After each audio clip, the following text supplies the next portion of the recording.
This is a great event for the city of Jackson and for our surrounding communities. Today, we are hosting our West Point Leadership, Ethics, and Diversity Workshop. We have assembled a group of top leaders from across the United States and also from our local community. We have some of the top cadets from the United States Military Academy at West Point, top cadets from Jackson State University, and these cadets are going to be engaging our JPS scholars and some of our educators for a full day talking about the importance of leadership, ethics, and character. So this is designed to reinforce everything we strive for in our high school students. And there are so many other people who have just been overwhelming in their outpouring of support in building stronger leaders together and building stronger schools together. So we're going to have these cadets engaging our high school students. They're eager and excited about working with our students, serving as role models, mentors, and examples of excellence. Cadets, please join me in reciting the Cadet Creed. I am an Army JROTC cadet. I will always conduct myself to bring credit to my family, country, school, and corps of cadets. I am loyal and patriotic. I am the future of the United States of America. I do not lie, cheat, or steal, and will always be accountable for my actions and deeds. I will always practice good citizenship and patriotism. I will work hard to improve my mind and strengthen my body. I will seek the mantle of leadership to stand prepared to uphold the Constitution of American way of life. May God grant me the strength to always live by this creed. Welcome to our third annual West Point Leadership, Ethics, and Diversity in STEM workshop. This event is a collaborative effort of the West Point Society of Mississippi, Jackson Public Schools Junior ROTC, Jackson State University Computational Chemistry Center, the JSU Engineering Department, and the Military Science Departments, both Army and Air Force. And of course, the West Point Diversity, Inclusion, and Equal Opportunity Office at West Point, New York. So today, the kids are here, and we're talking about ethics and moral and just what it is to be ethical and moral and what structures both of those things and how we apply them to daily life, and do they change, are they flexible, where do we use them? Colonel Willis and Ben Minifield came to my office a few weeks ago and began to tell me about this program, and thank them for being part of this movement, and a movement it is indeed. Yesterday, we had the great opportunity of announcing that Mississippi's graduation rate was higher than ever before, 83%. Just 1 percentage below the national average. We're going to get there before I leave. But that student, that cadet has to lead. They have to make sure they maintain the averages of grades and be superior in their academic work. They have to be leaders in their community. They have to understand how important that leadership is, and ethics, and a work ethic. Now, the STEM program is very important. Some of you are naturally drawn to that. I was not, so I ended up being governor. Some of you will fly the most advanced aircraft in the world. Some of you may choose in the future to sail upon one of the warships that are designed and manufactured in Pascagoula, Mississippi. 70% of the surface vessels now being used by the United States Navy are manufactured at Ingalls Shipbuilding in Pascagoula, Mississippi. Most advanced radar systems in the world. When man goes to Mars one day, the propulsion systems, the rockets that he will ride upon will be tested at Stennis Space Center in Hancock County. The most advanced radar systems in the world are manufactured by a company called Raytheon in Forest, Mississippi.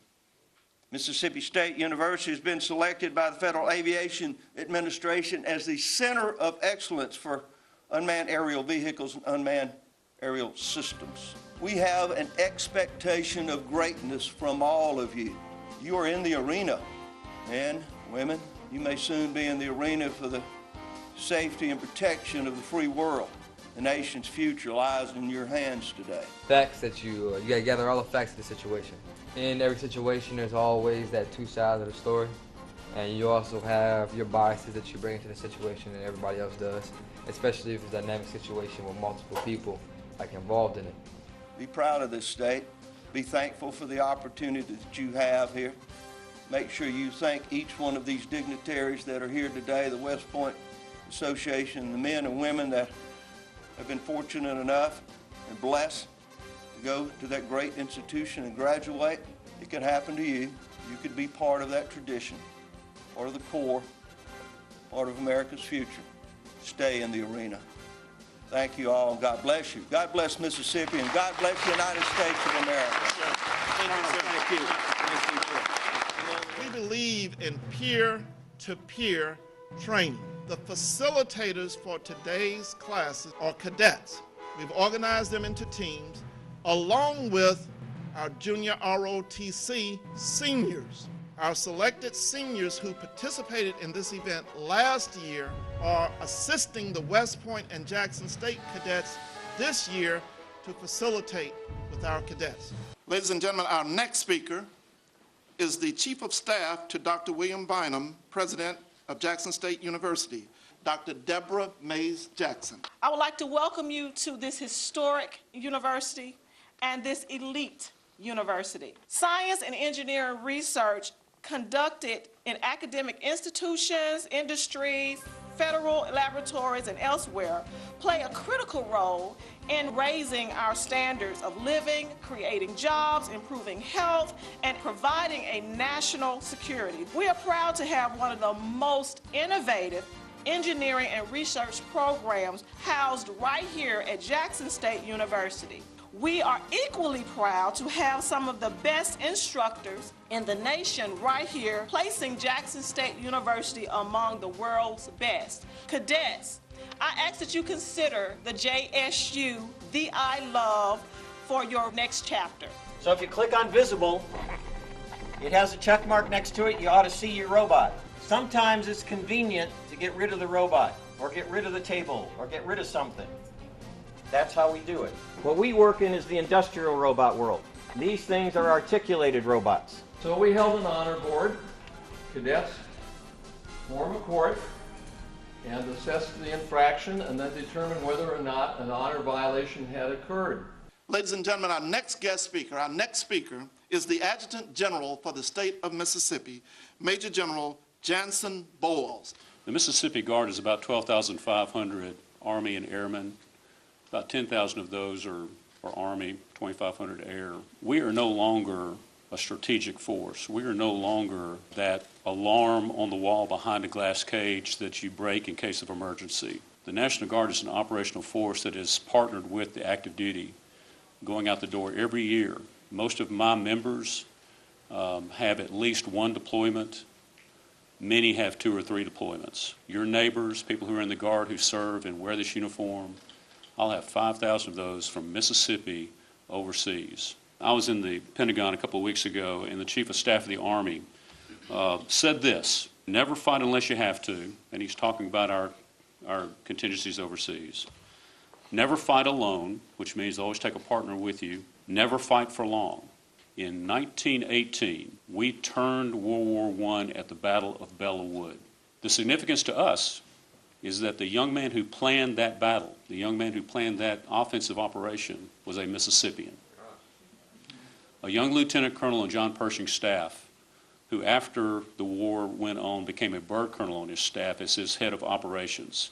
But he planned that battle. His name was Fox Connor, a young man from Slate Springs, Mississippi, who went to West Point and graduated in 1898. 3 pieces of advice that he gave Dwight Eisenhower to take with him in his career as he went and faced enemies and became a leader. Never fight unless you have to. Never fight alone. Never fight for long. The words of a young Mississippi colonel to a young major he was mentoring for the ages. As a Mississippian, the military is a worthy endeavor for every single one of you. You can make a difference. You can make a difference in this world. And the military is just one of those ways to do it. And I would encourage you to give it really hard thought, because the military can break down barriers for you and allow you to make a real contribution. Our next speaker is the Chief of Staff to the Mississippi Secretary of State. Please join me in welcoming Mr. Doug Davis. Sooner rather than later, I anticipate many of you being on this side of the table. And I'm encouraged by what I've seen and by what I've heard. I was asked to tell you currently what the opportunities are in Mississippi for future leaders like you. The Secretary of State's office has a lot of responsibilities. We interact on a daily basis with the businesses throughout Mississippi. We did a survey last year. We asked them a series of questions, and on a scale of 1 to 10, how difficult is it to find an educated workforce that fits the needs of your businesses? Over 75% said it was difficult. If you had an educated workforce, would you expand your business in Mississippi? Over 51% said yes. When polled, the two things that are most important to businesses in Mississippi is an educated workforce and community support. And I tell you this to tell you that in Mississippi there are plenty of opportunities for leaders like yourself, and I will encourage you to continue your education, continue your service to your state and to your country, and when you're concluded there, find a job in Mississippi, serve in Mississippi, and stay in Mississippi. I'm truly honored to have the opportunity to lead the district that educates most of these young people that are sitting in front of us. This is a great-looking audience. And as Colonel Willis says all the time, and they truly are our greatest hope for tomorrow. I want to encourage our students today to take advantage of the opportunities that will be presented to them. The West Point information that we will learn today will truly help shape your future and your present. An education at a U.S. military academy, along with the discipline developed there, will really frame your life. It will not only prepare you educationally, but also financially if we take advantage of this opportunity. Right here in Jackson in JPS, last year we had 2 students that were accepted to West Point Preparatory School, and they were Juan Bird and Devario Marzette. Selection to attend West Point Preparatory School is highly competitive. It's a highly competitive process, but you're here because you have the capacity to participate and see that through. Colonel Willis and his team do an outstanding job. I remember several years ago when I was a principal at one of the high schools, Colonel Willis, the first briefing I had was from Colonel Willis and his staff. And I was just amazed at the opportunities that the JROTC provides for our young people. I could not believe the structure and the guidance that was out there for students in JROTC. And to this day, many years later, that is still consistent.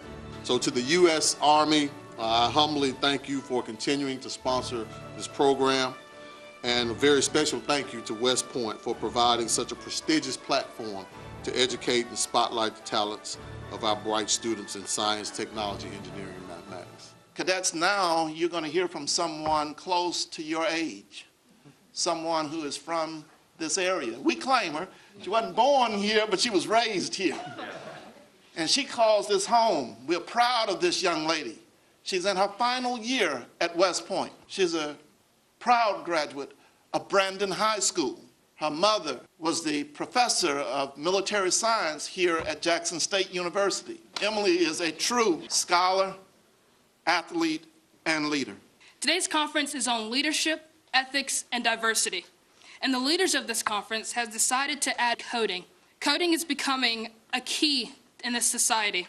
Last year, I gave you passion. And today, I'm giving you desire, belief, and smart. In sprinting, there are 5 phases to reach the finish line.